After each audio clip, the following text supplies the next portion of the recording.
I'm going to give you 3 reasons why the new 2025 BMW X3 M50 is the new sweet spot for SUVs in its class. Touch bases on some pros and cons, and I'm going to throw in a problem that I have with the new X3. It starts off with over 1 inch in width increase as well as height. You're receiving 8.3 inches of clearance when you go M50. Now going into the base xDrive 30, which it's now a standard xDrive on all trims, that's at 8.5 inches. So you'll get a little bit more clearance, but here we're getting a lot of things reworked. It's not just increasing in horsepower and torque and giving us a 48-volt mild hybrid technology and aesthetics. We're also receiving reworked steering, a stiffer anti-roll bars, revised pivot bearings, bigger control arm mounts, uprated front axle geometry with camber. You will not receive any air suspension or rear wheel steering, so the increase of 1 inch, it's actually a little bit over that.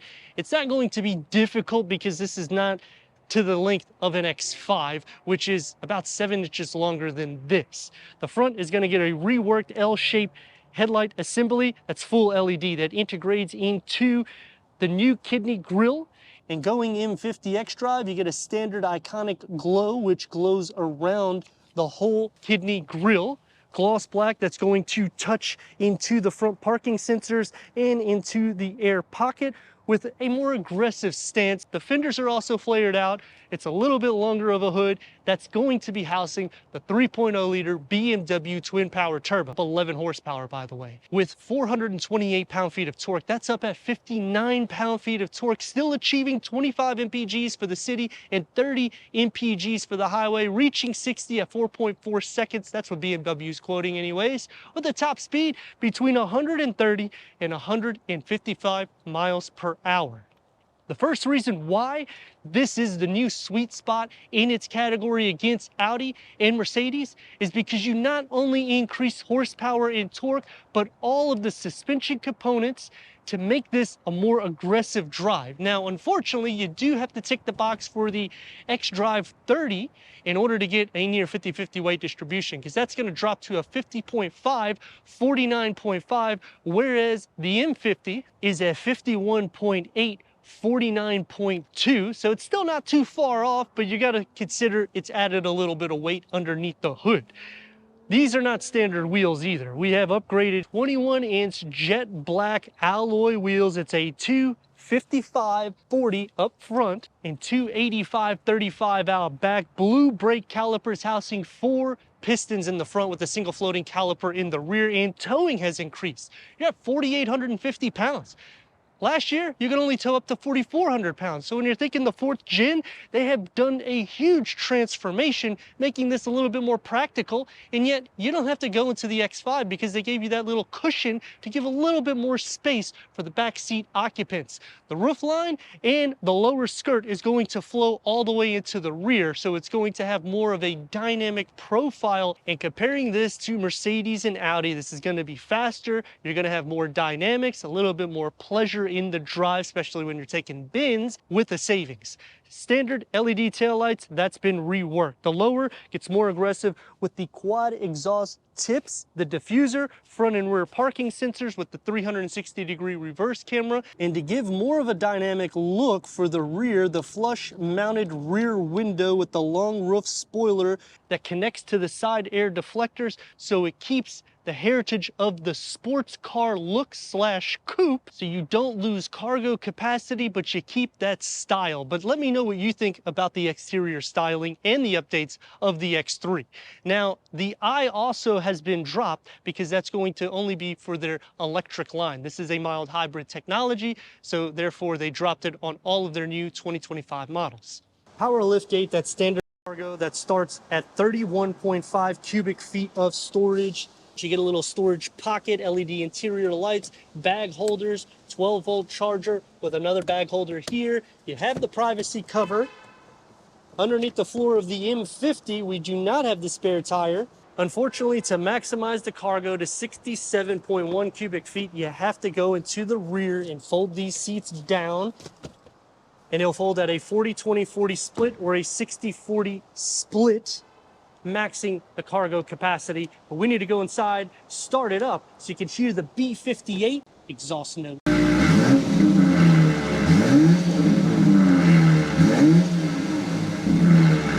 Key fob for the M50.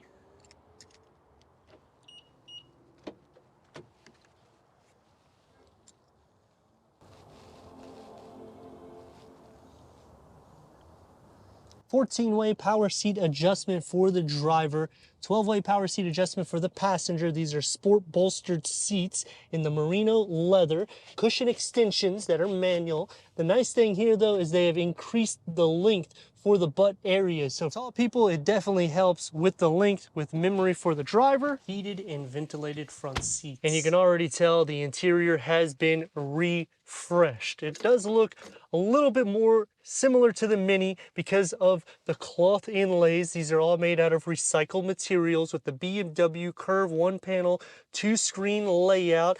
Let's go ahead and fire her up.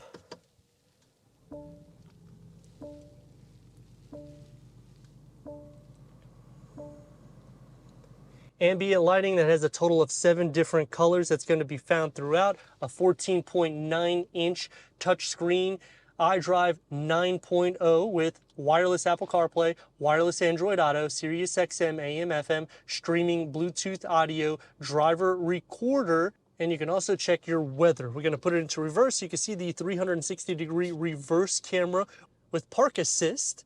Full trajectory for the front and the rear. When you click onto the more, you have the 3D view, so you can just click onto these icons here to go all around the vehicle, or simply use the iDrive to scroll around it. Click back into the more, you have the car wash view that shows the trajectory for the front so you don't scratch your upgraded wheels, and you can also clean the camera lenses. Standard dual climate control settings, and I like that it has a touchpad to turn them on and off with a huge opening here, wireless charging pad, BMW's digital key, the M badging with the gloss black with your rocker, driver mode select, which you have a few different driving modes here that will also change the theme to the interior. We're going to engage it into sport mode and check out what it does. Changes the ambient lighting. Makes you feel like you're in a little sports car. The steering wheel has the 12 o'clock, has a flat bottom.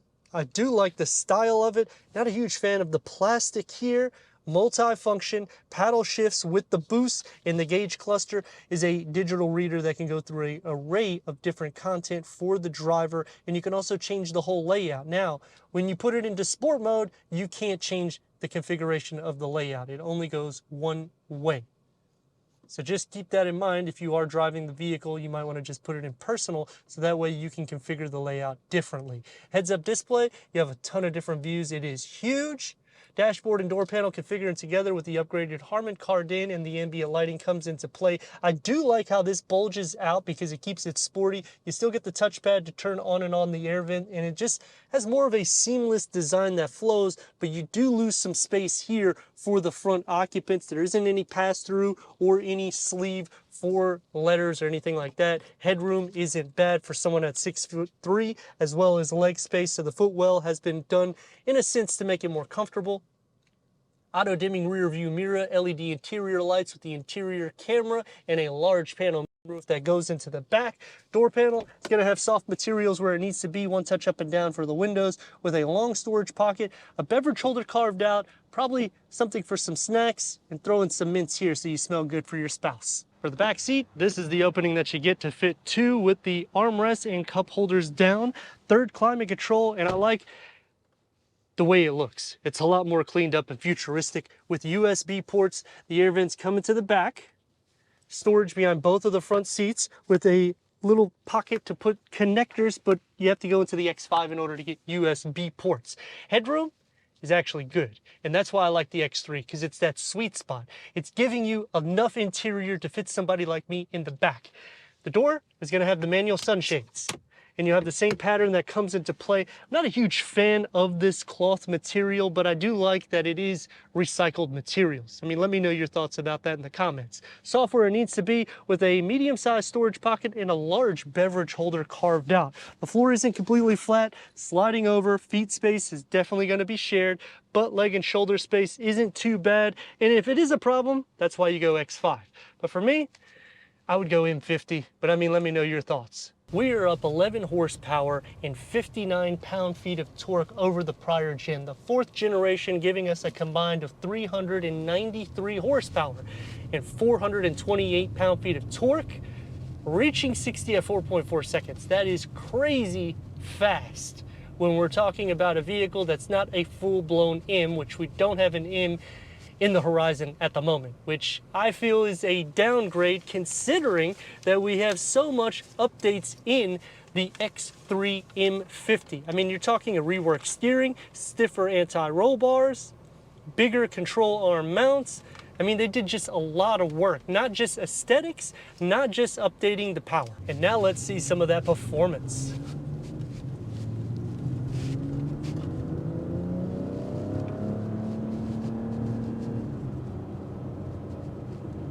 I have to say I like what I'm getting here. It is a fast vehicle. We also have the boost, which we will engage shortly in this review so you can see how quick the vehicle really is, giving you all full 393 horsepower at one click. And most vehicles don't give you all of this, plus luxury and technology and safety. It's gonna take me to some pros and cons. Starting off with the pros, I like the integration of the new BMW curve panel 2-screen layout because it's not so in your face. It actually feels like it's part of the dashboard even though it comes out. Biggest problem that I have is this interior design. Cloth material, I know it's recycled material and it's something that is derived in the Mini as well. And I like what BMW's doing. I just don't like it for longevity, even though I'm sure it's gonna last a while. For me, I would like to see a Sensatech, which we have that on the top portion, or even a leather dash. And I understand people in the comments are probably gonna say, well, leather dashes shrink in Florida, and that's true. But it also depends on how you maintain your vehicle. I like the digital buttons for the air vents to turn on and off, and I like how the X3 badging bulges out on the door panel side. So it gives that sporty drive every time I'm inside the cockpit, but I dislike how you lose space for the passenger side. The seats are actually more comfortable when you get leather opposed to the vegan, so I'm already a fan of leather seats. I usually say it in the comments all the time. Don't go Sensatech, don't go vegan, get the full leather interior. You're gonna be happier. In the seats, you will see a difference. Maneuverability, not going to be too much of an issue. The steering is light. The drive is gonna be a little bit more firm, but I feel like it's a little bit more composed because of how cushy these sports seats are. They actually bolster pretty good to your back. I've driven the xDrive 30 and it just felt too firm for me, even though pricing, you're gonna get a better deal, but here you're getting a steal. Red light, we're gonna put it into boost as soon, here we go. Boost.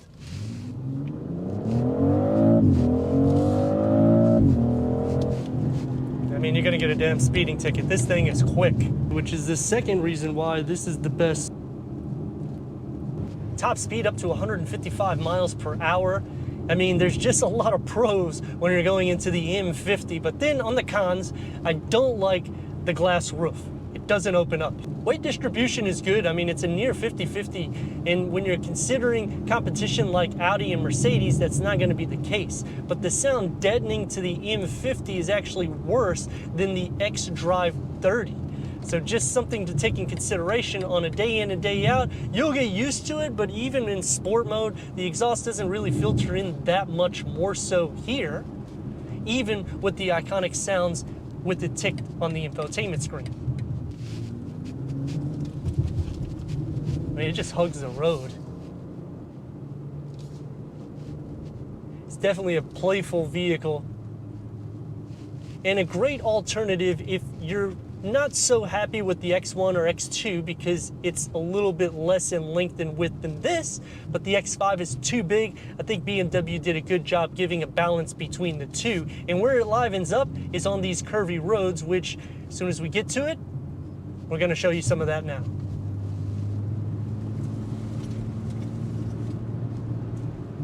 That's where you really unlock the fun with the BMW. I'm not saying Mercedes and Audi you can't, but with the firm suspension, with these sports seats, it just blends in perfectly. You just want to feed it. And the handling has improved, making it the third reason why it's the best. 4-piston brake calipers in the front, so you're not needing to worry about stoppage. Hard turn, look at this.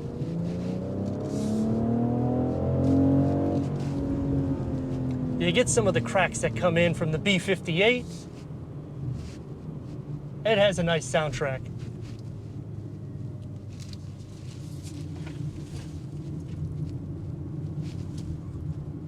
Little spinach. And the exit.